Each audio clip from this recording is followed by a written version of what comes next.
This is the Retirement Lifestyle Advocates radio program. I'm your host, Dennis Tubergen. Glad you decided to listen in today.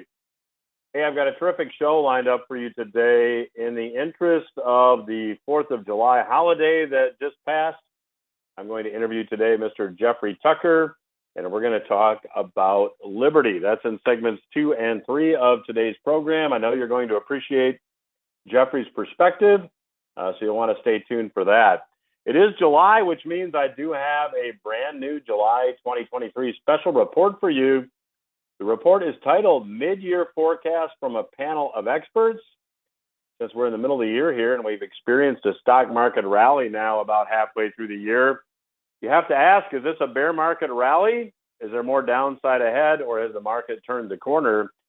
This report will give you the opinion of a panel of experts whom I've interviewed here on the program.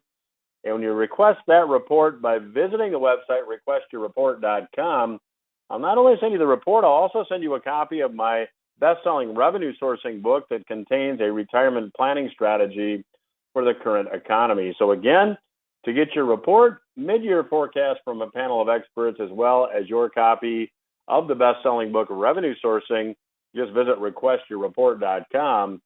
The website, again, is requestyourreport.com. You know, there's no shortage of financial programs on the radio, on television, no shortage of financial podcasts. And one thing all these shows, one thing all these programs have in common is that we all know what money is. Now, I know that statement sounds a bit peculiar, but let me explain. I would argue that many of you listening to this probably do not have a good definition of money, and I would argue that many financial professionals cannot accurately define what money is. Now, let me explain what I mean. Here's how I would define money. I would define money as a good store of value over time. Now, let me contrast that with how I would define currency. Currency is a medium of exchange. Currency is what you use to buy and sell things. Currency is the stuff you use in commerce to buy and sell goods and services. So money is a good store of value over time. Currency is a medium of exchange. Now, at some points in history, currency and money are the same thing, but other times, like at the present time, they are not the same thing. Now, let's take a little walk back in history. Actually, I should say a long walk back in history. We're going to go all the way back to the year 1913. I've often joked, although it's not really a joke, that the worst year in U.S. history was 1913. That's when the income tax was introduced, and that's when the Federal Reserve became the nation's third central bank. Now, for those of you that are listening to this who are not familiar with the Federal Reserve, many think that it is a government agency. It is not. The Federal Reserve is a private group of bankers that have controlled monetary policy now for 110 years. Now, in 1913, when the Fed became the central bank, there were 1-ounce gold pieces called St. Gaudens gold pieces that were circulating, and this 1-ounce coin comprised of gold was worth $20. So if you were going to go down to the general store and buy $20 worth of stuff, you might throw an ounce of gold on the counter. Now, in 1914, it didn't take the Fed long to change the way currency worked, because in 1913, currency and money were actually the same thing. And I'll explain that in just a second. But the Fed in 1914 issued something called a Federal Reserve note. Now, the Federal Reserve note could be exchanged for the gold piece at par. In fact, a $20 Federal Reserve note issued in 1914 had a picture of President Grover Cleveland on the front. And at the bottom of the bill, it said, "Will pay to the bearer on demand $20. So the note was not $20. The note was a claim check that allowed you to go get $20 with the piece of paper. Now, if you happen to have one of those $20 Federal Reserve notes today, you've got $20 in purchasing power. If you have a $20 gold piece, you have about $2,300 or $2,400 in purchasing power. So in 1914, a $20 Federal Reserve note and a $20 gold piece bought exactly the same thing. But here we are 110 years later. If you still hold the $20 Federal Reserve note, you have $20 worth of purchasing power. However, a $20 gold piece has about $2,300 or $2,400 in purchasing power. Now, this makes my point. The Federal Reserve note was currency, and the $20 gold piece was money. Currency is something used in commerce, and money is defined as a good store of value over time. Now, I can also offer you a more recent example of this. In 1964 and prior, coins minted in the United States were largely comprised of silver. And for every $100 in face amount that you had in coins, you had 72 ounces of silver.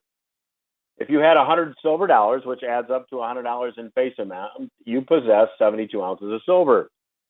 200 half dollars, which was $100 in face amount, you possess the same 72 ounces of silver. The same was true of 400 quarters. The same was true of 1,000 dimes. And at that time, there were also silver certificates that circulated. And if you had a silver certificate, at the bottom of the silver certificate, it said, this is payable. So, for example, a $5 silver certificate said, $5 in silver payable to the bearer on demand. Now, in 1965, coins minted in the U.S. were no longer comprised of silver. They were comprised of near worthless alloys. Now, today, if you have a $5 silver certificate, it's got about $5 in purchasing power. But if you have 5 silver dollars, you have about $130 in purchasing power. So again, you see the difference between currency and money. See, since 1971, that's when Richard Nixon eliminated the final link between U.S. dollars and gold. Currency has been loaned into existence. Currency is debt. And the more currency that's created, the more debt that exists as well. For example, if you go back to the time of the great financial crisis in 2007, 2008, worldwide there was about $100 trillion in debt. Today, after massive quantitative easing and currency creation programs by central banks around the world, there's about $300 trillion in debt. All this currency creation has led to inflation. But the next thing that we will see is deflation. Now, I can't tell you when deflation is coming, although in the last segment of today's program, I'll give you my interpretation, I'll give you my perspective. But we have totally ignored the advice offered to us by one of the founding fathers of the United States, Mr. Thomas Jefferson. Mr. Jefferson said if we ever allow private banks to issue the control of our currency, first by inflation, then by deflation, the banks and corporations that will grow up around us will deprive the people of all property until their children wake up homeless on the very continent their fathers conquered. So we've gone down a road we have been warned not to go down. And we will ultimately see deflation, which I believe will lead to stocks declining in value even further, will ultimately lead to real estate declining in value even further. And I want to give you a perspective on that by offering you the July 2023 special report and the revenue sourcing book absolutely free. All you need to do is visit requestyourreport.com and let me know where to mail this information. And you will get a big box of information, all with no cost and with no further obligation. So again, requestyourreport.com is the website, requestyourreport.com. I'll be back after these words with my special guest, Mr. Jeffrey Tucker. You are listening to the Retirement Lifestyle Advocates radio program. I'm your host, Dennis Tubergen. I'm chatting today with returning guest, Mr. Jeffrey Tucker. Jeffrey's been on the program many times. I always appreciate his perspective. He is the president and founder of the Brownstone Institute. The website is brownstone.org. I would encourage you to check it out. A lot of really good articles there, and do a terrific job offering a truth perspective. And Jeffrey is also a daily columnist featured in the Epoch Times newspaper. So, Jeffrey, welcome back to the program, and thanks for joining us. It's always good to be here, Dennis. Thank you. Jeffrey, your piece that you wrote, published on Brownstone Institute on June the 5th, titled 20 Grim Realities Unearthed by Lockdowns. And I'd encourage the listeners to go to brownstone.org and check it out. It's very well done. You went through and pointed out a lot of realities. It wasn't exactly an uplifting article, but I found it to be fascinating and wanted to interview you about it. In the article, you talk about the fact that one of the realities unearthed by the lockdowns would be surveillance and censorship by big tech. And 3 years ago, you were a conspiracy theorist if you said that, and now it is, without a doubt, what happened, and it is reality. Well, I'm particularly upset about this one because I had always been a champion of big tech. In fact, I thought technology and social media and all these platforms were going to kind of emancipate us from government. That was my theory. And now I realize I kind of bought into a bit of a utopian view naively, thinking that just because these companies were starting new technologies and having to market them and play in a capitalistic marketplace, that they would come to love capitalism and all the things I associate with that, among which is privacy. That's not true. What actually happened is that gradually, and increasingly so during the pandemic, the tech companies cooperated very closely with government to share all of our data, to monitor all of our communications, including private messaging. Companies like Twitter and LinkedIn, Facebook, Instagram, Pinterest, all of them became basically departments of government and departments of censorship and surveillance. And that is a shocking reality. And that's why I listed it as the number one issue, because the very thing that we thought was going to save us has actually become a source of oppression for us. And it's very alarming to learn this, that when you're using these platforms, what you can say, what you're allowed to say, what you do say is being filtered by government priorities. And so during the pandemic, you couldn't criticize lockdowns or masking, much less the vaccine, without bumping into the censors. You would get your account deleted. I mean, this is especially appalling for companies like LinkedIn, because this is a platform that's designed for professionals to use to make themselves more marketable in the job marketplace. Well, a lot of people are losing their jobs because they wouldn't accept the vaccine. So imagine this. So you sign up to LinkedIn to extend your network, your professional network, and you've come to rely on it. And your company comes along and says, you've got to get this jab. You have some doubts about it, so you refuse. And you post that on LinkedIn. Unfortunately, I don't have a job anymore because I refused the vaccine because I didn't need it, or I think it's dangerous, or it's against my conscience. And you post that on LinkedIn. LinkedIn, then takes down your account.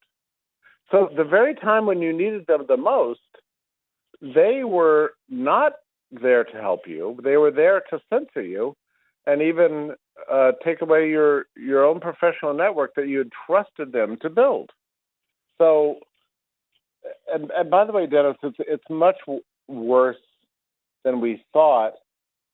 It turns out a lot of these efforts were being directed by a thing called the Cyber Information Security Infrastructure Agency, something like that, or CISA.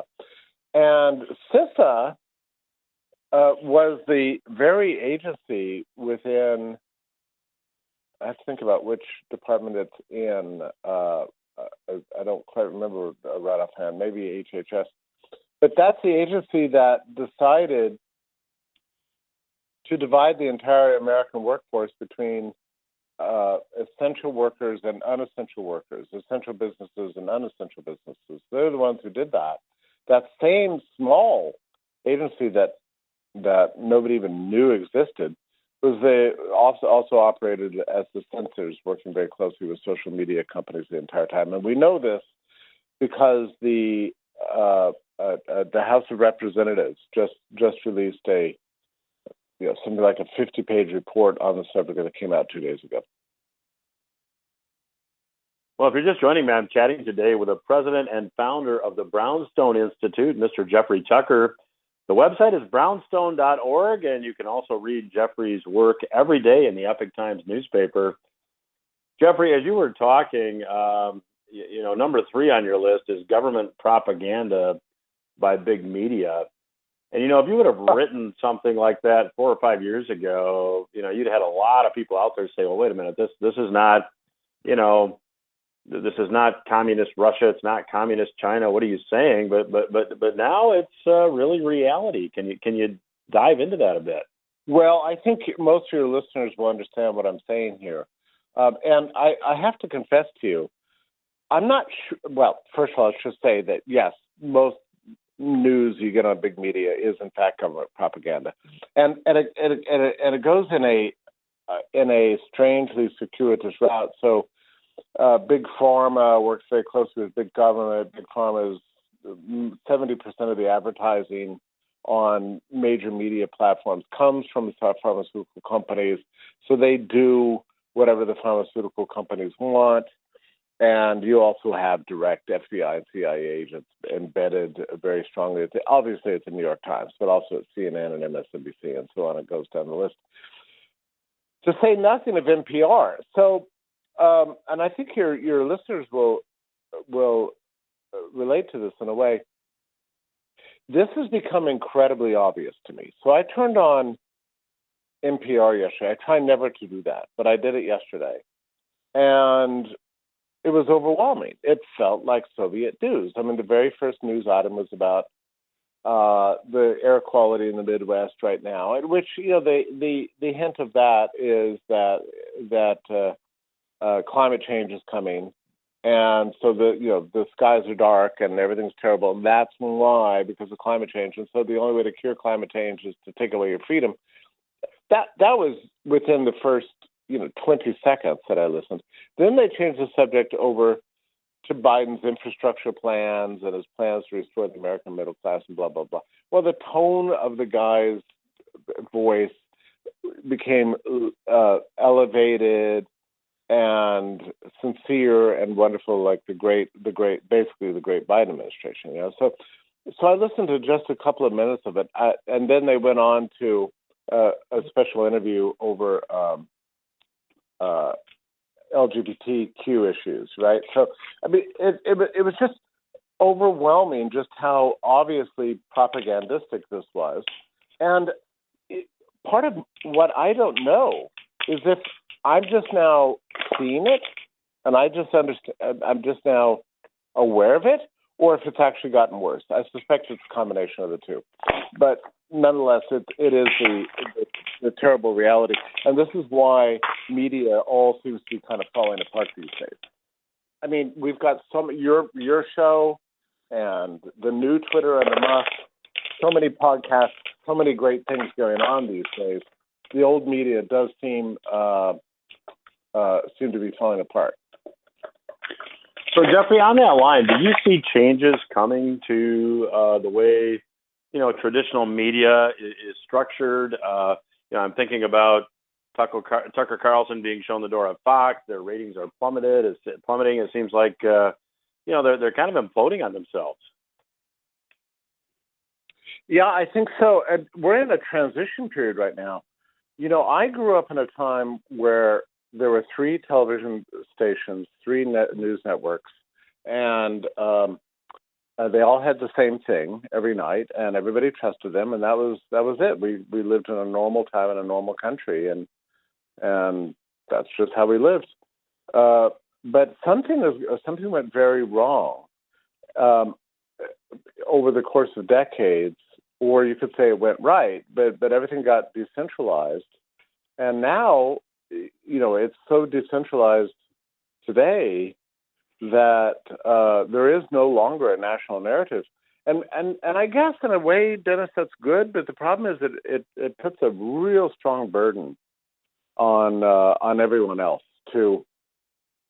on everybody, all regular citizens, to do deep research, to not believe everything you read, to find new alternative channels of information, and to really seek to make find the truth on your own. We can't just trust anymore the three networks to tell us what's right, and that's a burden, but it's an opportunity too. So, Jeffrey, we've got about a minute left in this segment. Talk about what motivated you to found the Brownstone Institute, and maybe share with the listeners a bit about your mission. Right.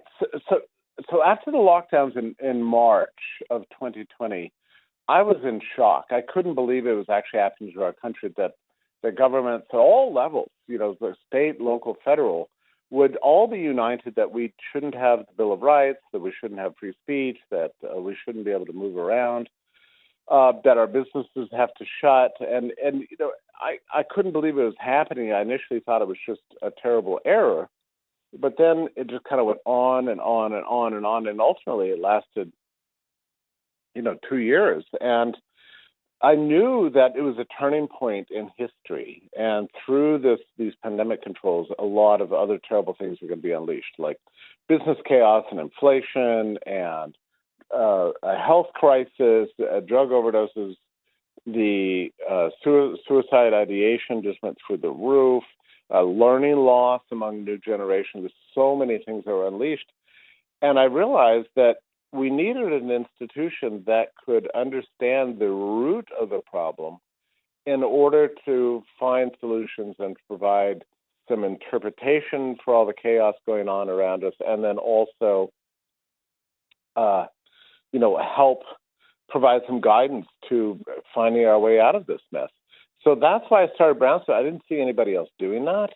And so that's why I started Brownstone. And we have, meanwhile, published, I guess we're at 6 books now and probably about 1,500 articles. And we hold, constant events and that sort of thing. So it's been, in a sense, a major success, but I don't want to claim it's a success because there's just so much work to do, in a journalistic way, intellectual way. A major job of Brownstone Institute is to provide a safe refuge for scientists who are losing their jobs, or journalists who have been cut out from their old venues and that sort of thing. And that's a major part of our work, is just serving as a kind of sanctuary for people, especially scientists and intellectuals, in very dark times. Well, I'm chatting today with Mr. Jeffrey Tucker. He is the president and founder of the Brownstone Institute.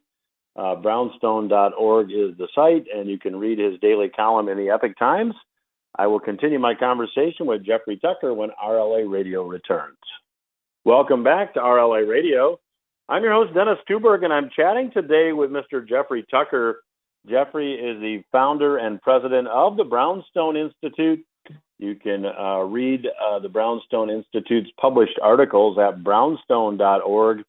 Jeffrey's also got a daily column in the Epoch Times newspaper. So, Jeffrey, we are chatting today for our listeners that maybe are just joining us about an article that you published the first part of June titled 20 Grim Realities Unearthed by Lockdowns. And one of the items on the list really got my attention because I guess from my perspective, this is what I see as one of the biggest threats.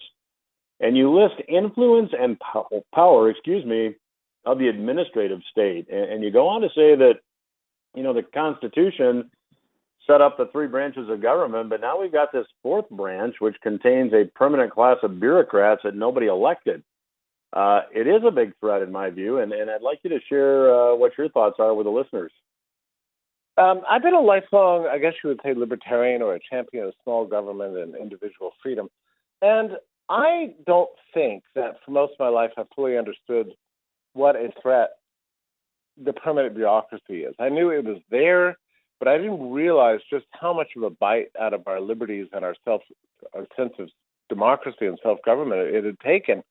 But during the pandemic response, they were the dictators. Like nothing that happened to us in all this time was voted on by our elected representatives. And if you think about that, that's not the country we thought we lived in. We thought we'd go out and vote for people to represent our interests. They would go to Washington and reflect our interests in the formation of our public life.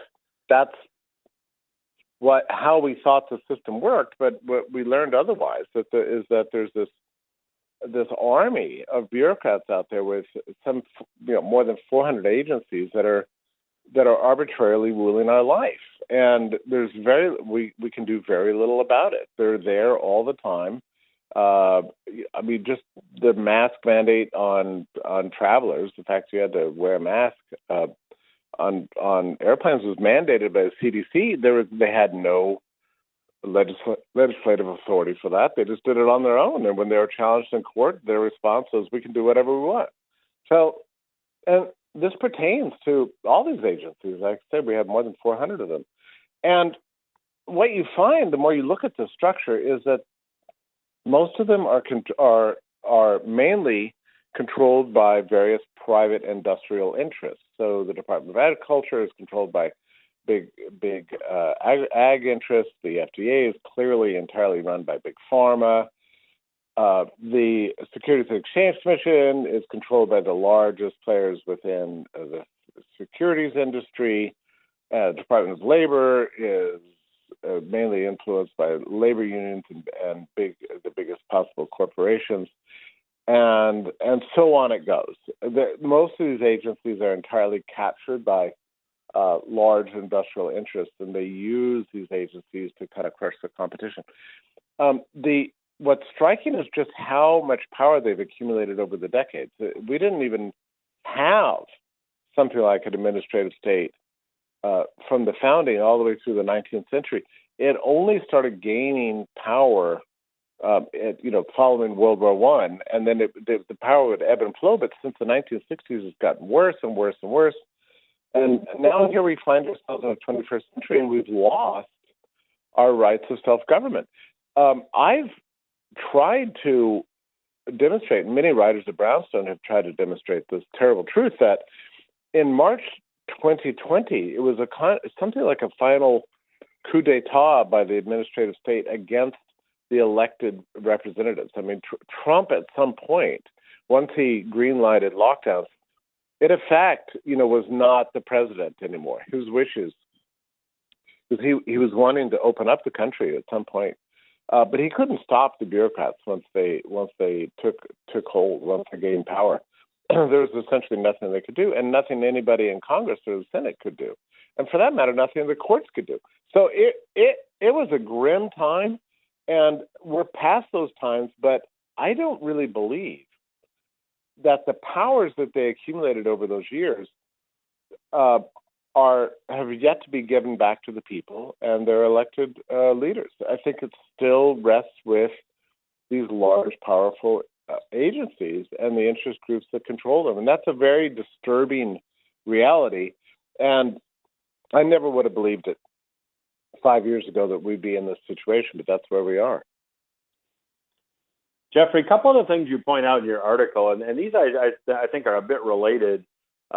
You list the cowardice of intellectuals and the spinelessness of think tanks, in that, intellectual leaders, think tanks that are designed to develop perspectives, or as you state in your article, they're supposed to be bold and principled, and yet they all kind of went along with it.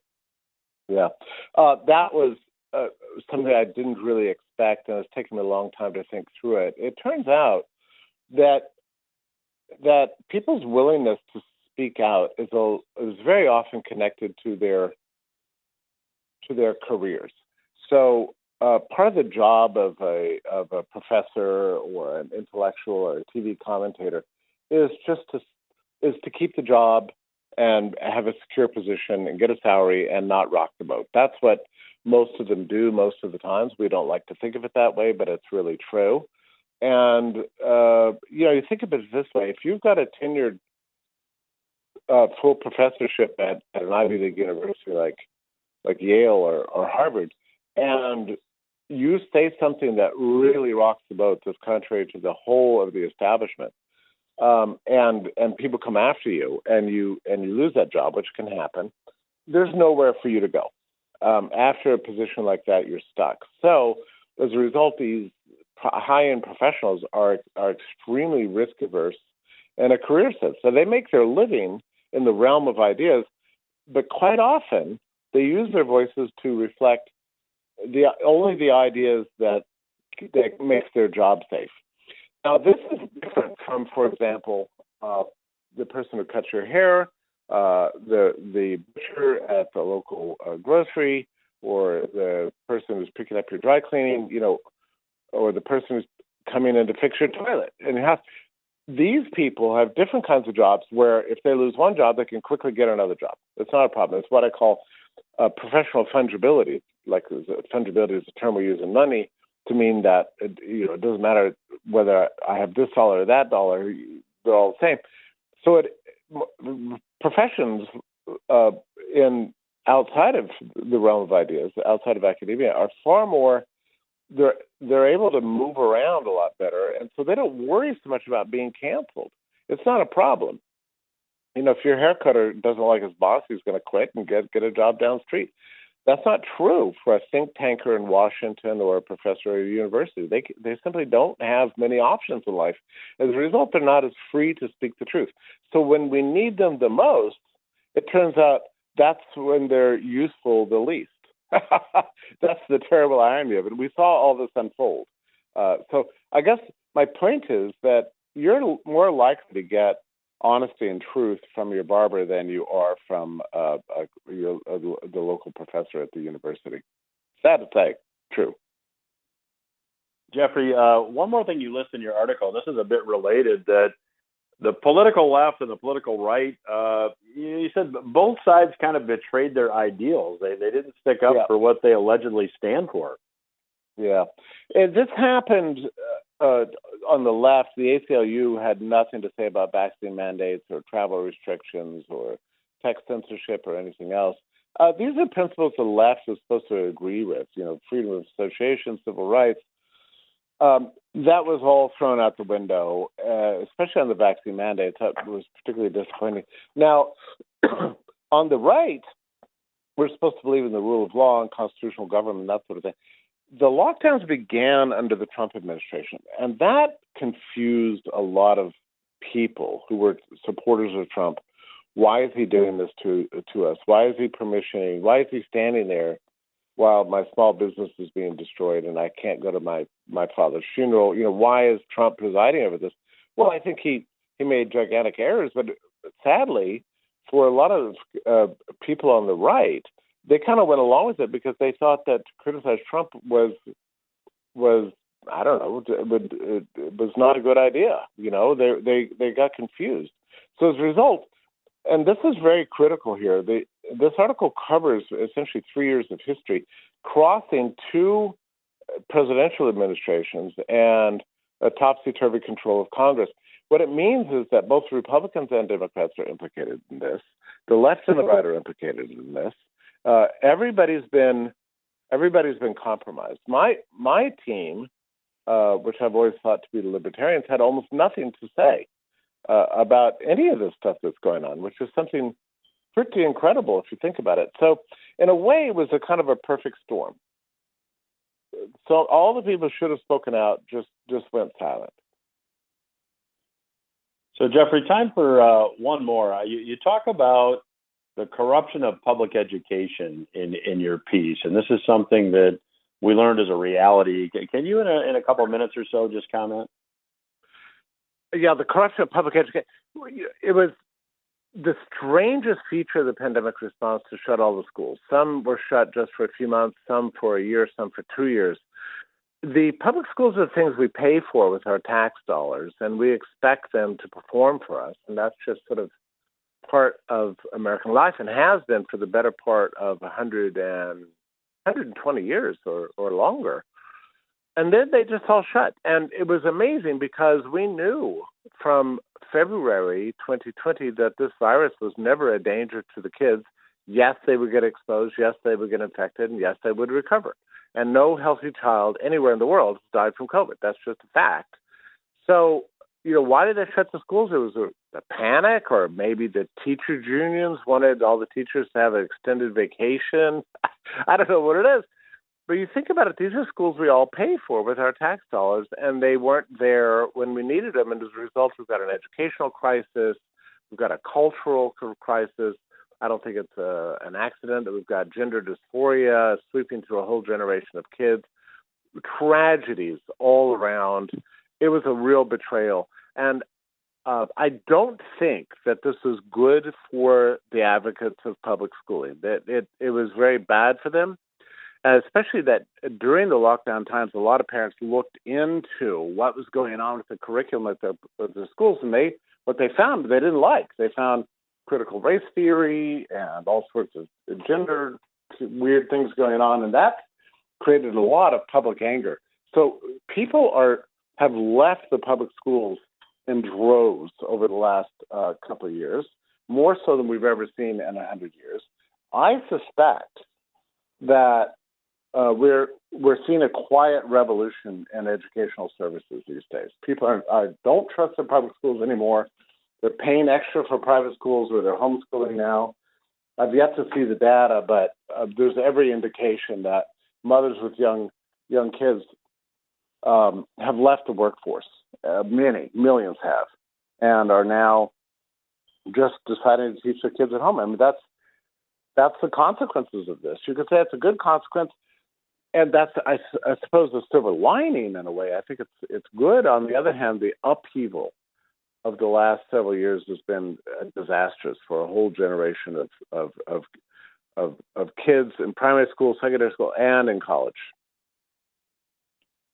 Well, the clock says we're going to have to leave it there. My guest today has been Mr. Jeffrey Tucker. He is the president and founder of the Brownstone Institute. The website is brownstone.org. You can also catch Mr. Tucker's daily column in the Epoch Times newspaper. And Jeffrey, always a pleasure to catch up with you. Thank you for your time. Love to have you back down the road. Yeah, Dennis, we've got a lot going on in the economy, the whole world. So let's talk again real soon. Thank you so much. We will return after these words. Welcome back to RLA Radio. I'm your host, Dennis Tubergen. Thanks again to Mr. Jeffrey Tucker for joining us on today's program. I do have a July special report for you if you have not yet requested it. The title of the report is Mid-Year Forecast from a Panel of Experts. If you'd like to get the report, all you need to do is visit the website requestyourreport.com. The website again is requestyourreport.com. When you go to the website, just let me know where to mail the report. And I'll not only mail you the report, I'll also mail you a copy of my revenue sourcing book, which contains a retirement planning strategy for the current economy. Well, in the first segment, I talked about the fact that one of the founding fathers, Mr. Thomas Jefferson, warned us not to put private bankers in charge of currency supply. Yet that's exactly what we have done. The Federal Reserve is a private group of bankers, and they have controlled monetary policy in the United States for almost 110 years. The 110th anniversary of the Fed is coming up this December. Now, Mr. Jefferson said if we do that, we will have inflation followed by deflation, to paraphrase the quote I offered in the first segment. And technically defined, inflation is an expansion of the currency supply. Deflation is a contraction of the currency supply. And because currency today is loaned into existence, when currency is created, debt levels also go higher. Now, we've had inflation, but something that's very interesting has been happening of late, and that is the money supply has been contracting. Now, again, a contraction of the currency supply is deflation, and the symptoms of deflation are recession or depression, and stock prices fall and real estate falls. Now, there was an article on MSN I want to share with you. It talks about the fact that economists tend to focus on M1 and M2 when talking about the money supply. Now, M1 takes into account cash and coins in circulation, as well as demand deposits in checking accounts and traveler's checks. So in other words, M1 is money that's either in your hand or you can get it in your hand immediately. M2 includes M1, everything we just talked about, but now it adds in savings accounts, money market funds, and CDs below $100,000. So it's still money you have access to, but it takes a little extra effort to put this capital to work. You might have to wait a little bit of time to do so. Well, during the COVID-19 pandemic, the M2 money supply soared by 26% on a year-over-year basis. Now, that's not a surprise. With all the currency creation that was going on to fund government stimulus, of course, the money supply had to expand. Now, that 26% year-over-year increase in the money supply was the steepest when you take a look at all the years going all the way back to 1870. And incidentally, in 1870, the currency supply expanded dramatically, and just a few years later, the long depression of 1873 set in. Now, what's interesting is where M2 is today. M2 peaked at $21.7 trillion in July of 2022. M2, as of May of 2023, so we're talking just 10 months later, is at $20.81 trillion. So that's a 4.1% decline in the money supply. Now, we haven't seen a meaningful year-over-year decline in M2 since the months and years leading up to the Great Depression. In fact, Nick Gurley said the money supply is officially contracting. This has happened only 4 prior times in the last 150 years. Each time it did, a depression with double-digit unemployment rates followed. So only 4 times in the last 150 years has the money supply contracted like it just did. Now, these occurrences were in the 1870s, the 1890s, and during the Great Depression.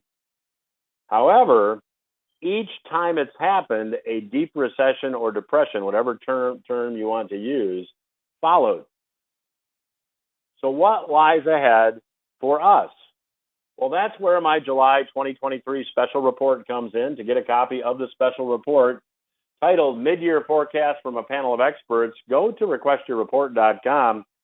I'll send you not only the report, but I'll also send you a copy of the revenue sourcing book that contains strategies to help you potentially navigate what may lie ahead. Again, the website is requestyourreport.com. The website, again, is requestyourreport.com. Again, just leave your name and address on the site, and we'll be glad to mail you this at no cost and with no further obligation. Again, that is requestyourreport.com. And if you're not already taking advantage of the resources available at retirementlifestyleadvocates.com, I'd encourage you to check it out. That is a free resource site. On that site, you can get access to the weekly podcast, the weekly Portfolio Watch newsletter, and my weekly headline roundup newscast. You can even participate in that every Monday noon live if you would like to. And again, all the information is available at retirementlifestyleadvocates.com.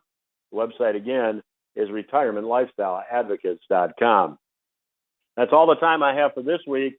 Hope you got something you can use. I'll be back again next week.